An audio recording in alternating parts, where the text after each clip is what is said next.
up, I was a government nerd. And I mean a genuine government nerd. Here's a picture of me with my constitutional competition team. Yes, that's a real thing. And here's another one of me at government camp. As you can tell, I was a very cool kid.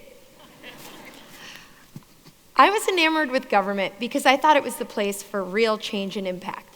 So, when I graduated from college, I got a career in political polling, and I thought it would be the end-all, be-all. I thought my life would be like an episode of The West Wing. Unfortunately, when I got into government, I realized it wasn't as glamorous as I initially had thought. I love the people I work with. They were smart and passionate. But things just moved so slowly. And then, during the 2008 election, I got a horrible stress ulcer. Yeah, that's me looking real stressed. And that's when I realized government wasn't the field for me. So what would be my new path to change and impact? I decided to pursue the startup world. I got a job at Revolution Foods, a healthy school meal provider. It was growing rapidly from city to city, and I was hooked. That was when my passion for startups tackling urban challenges was born. It led me to start Tumml, an urban ventures accelerator with the mission of empowering entrepreneurs to tackle our toughest city problems. To date, Tumml has supported 32 startups that are tackling some big, hairy urban problems. And they've touched the lives of over 2.2 million city residents. So these are urban challenges like water and drought conservation, traffic congestion, homelessness. And so a funny thing happened when I started working with these Tumml entrepreneurs. I realized I couldn't escape government. Startups tackling urban problems deal with government every single day. If you're a bike share, you need public space permits. If you're a ride-sharing startup, you need new regulatory advice in every single jurisdiction. So, lo and behold, I found myself knee-deep in government all over again. And let me emphasize, this is a big deal. Startups and government are colliding in a huge way. For the first time, many of the most exciting and highly valued private startups are playing in a public space that's highly politicized, regulated, or traditionally run by government. In fact, if you look at the list of the most highly valued private startups, for more than half, interaction with government is core to their success. These are companies like Airbnb, the home and room rental company that's disrupting the hotel industry. And startups like Uber and Lyft, the ride-sharing services that are disrupting taxis. But there are plenty more on that list, from Palantir to SpaceX, Theranos to Zenefits. And this is a trend that's only going to continue. Just a few years ago, the move of startups toward highly regulated industries would have been unthinkable. But with governments cash-strapped and unable to provide all of the quality of life services for its residents, entrepreneurs are uniquely poised to step in.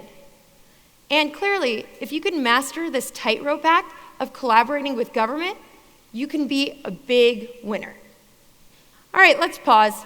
How many of you fell asleep when I said government? Let's be honest. Let's be honest. I see some hands. I saw some droopy eyelids. I get it. Government isn't the sexiest topic. But government's job is to ensure that services are safe, fair, and accessible. That means government moves slowly, but they're certainly not going away. Which brings me to a philosophical problem. Too often, government is treated with disdain or even worse, ignorance. There's this view that startups are changing the world, while government's just standing in their way. And it's precisely this narrative of the disruptors versus the regulators that's holding back our startup. The truth is, for startups tackling our toughest urban challenges, from transit to housing to education, government can literally make or break you. So it's time to move beyond the philosophical and into the practical. Clearly, there's a business case for working with government. And believe me, your favorite startups have come to this conclusion as well. So I'd like to relay a few lessons that I've learned from working with startups that are collaborating with government. Lesson number 1, don't expect everyone to like you just because you're innovating. In fact, people will probably hate you more because you're going against highly entrenched interests. Let's take the example of Zenefits, a startup that helps small businesses manage employee benefits. Zenefits, earlier in 2015, was declared illegal by the state of Utah. Zenefits is disrupting the healthcare industry by cutting out the middlemen known as health insurance brokers. Their business model is to give away their software for free to customers, which Utah's insurance department considered illegal because it went against a law violating rebates. In other words, customers love Zenefits, but insurance brokers cried foul. Luckily for Zenefits, Utah's governor and legislature stepped in and clarified that their business model is legal earlier this spring. A few weeks later, Zenefits announced a monster funding round, $500 million at a $4.5 billion valuation. Clearly, it pays to collaborate. Lesson number 2, approach matters. You need to be savvy and know when and how to engage with regulators. Let's take the example of Night School, a shuttle service that used school buses to transport individuals between San Francisco and Oakland at night when public transit was slow or non-existent.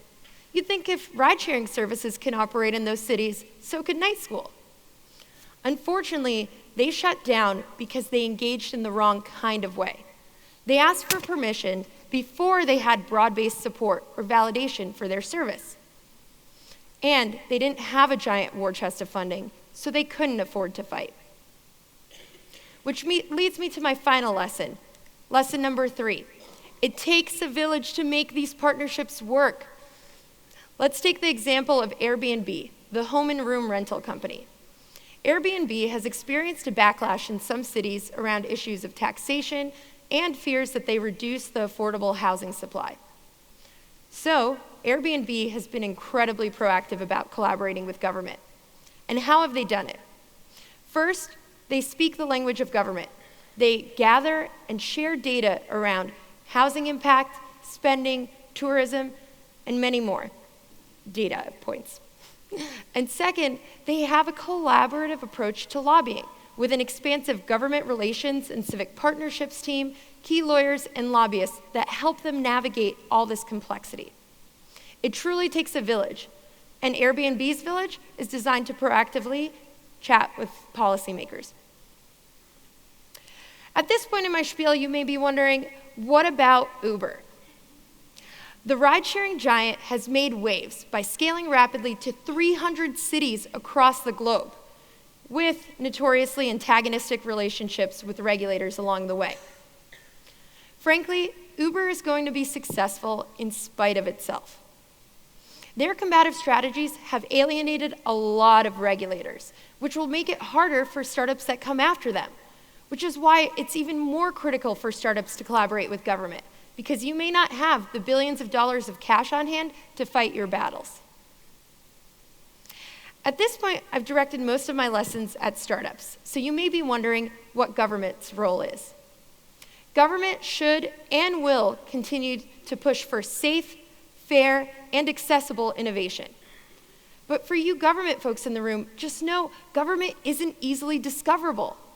Providing the right entry points to your agencies, regulators, and decision makers will go a long way to pushing innovation.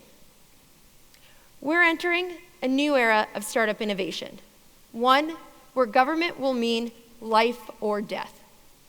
It's time for startups to throw out their stale stereotypes and indifference to government. In this new innovation era, the most successful startups will see government as a partner, not as a problem. It's time to wake up and smell the regulation. Thank you.